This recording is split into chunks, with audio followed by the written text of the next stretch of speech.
everyone. Today, I, Tanika, I am Ash will be presenting a food spoilage section. we are excited to share with you a remarkable innovation in the realm of food preservation and safety, the food spoilage detection system.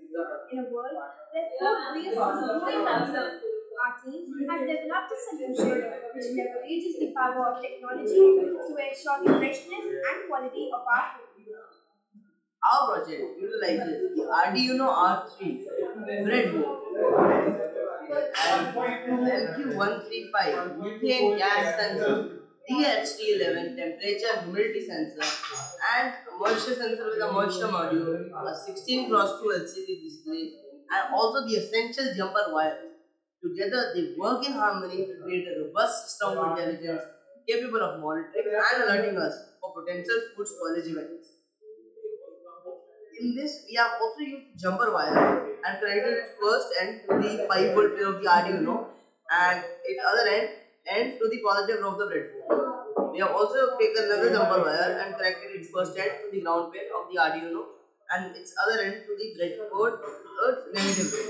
Hence, a positive power supply is created in the positive row of the breadboard and a negative power supply is created on the negative row of the breadboard. We have used three sensors in our project. Let us start with the DHT11 temperature and humidity sensor. The DHT11 temperature and humidity sensor is used to determine the temperature and humidity percentage, which help us in determining the readings and conclude if the food is spoiled or not.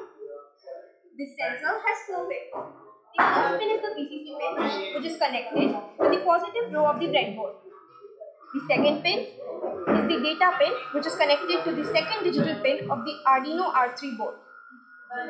The third pin is not connected. The fourth pin is the ground pin connected to the negative row of the breadboard. After this, we have used the MQ135 methane gas sensor. This is used to detect methane and ammonia percentage in the air surrounding it. This sensor has four pins. The first pin is the VCC pin connected to the positive row of the breadboard. The second pin over here is the ground pin connected to the negative row of the breadboard. The third pin is not connected since we have used an analog output. The fourth pin is the data pin connected to the A1 pin of the Arduino board. The final sensor is the moisture sensor over here and it has 4 pins which is connected to the moisture module. So the first pin is the VCC pin connected to the positive row of the breadboard. The second pin is the ground pin which is connected to the negative row of the breadboard. And since we have used an analog output, we have not connected the third pin. And the fourth pin is the analog output pin connected to the A0 pin of the Arduino R3 board.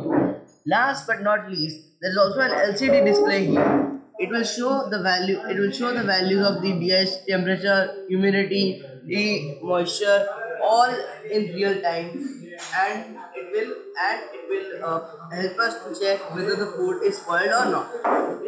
This project is currently a prototype, and in the future we will be integrating it with Raspberry Pi, and then it will be used for detecting various other foods.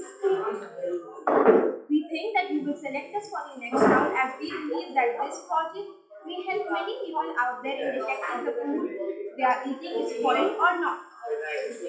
Hopefully, we will see you in the next round. Thank you. Now, let us show you the working of our project. Here, I have a good banana and I'm going to fit it inside the moisture sensor. Then I'm going to take the DHT11 sensor and put it in, and the MQ4. Then I'm going to run the code again.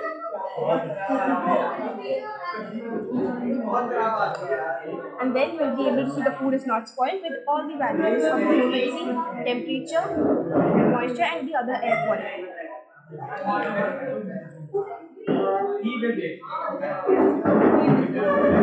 Now I will insert this rotten banana into the box and see which of the food is spoiled or not. So the moisture sensor can already detect that the food is spoiled. The buzzer means when the food is spoiled.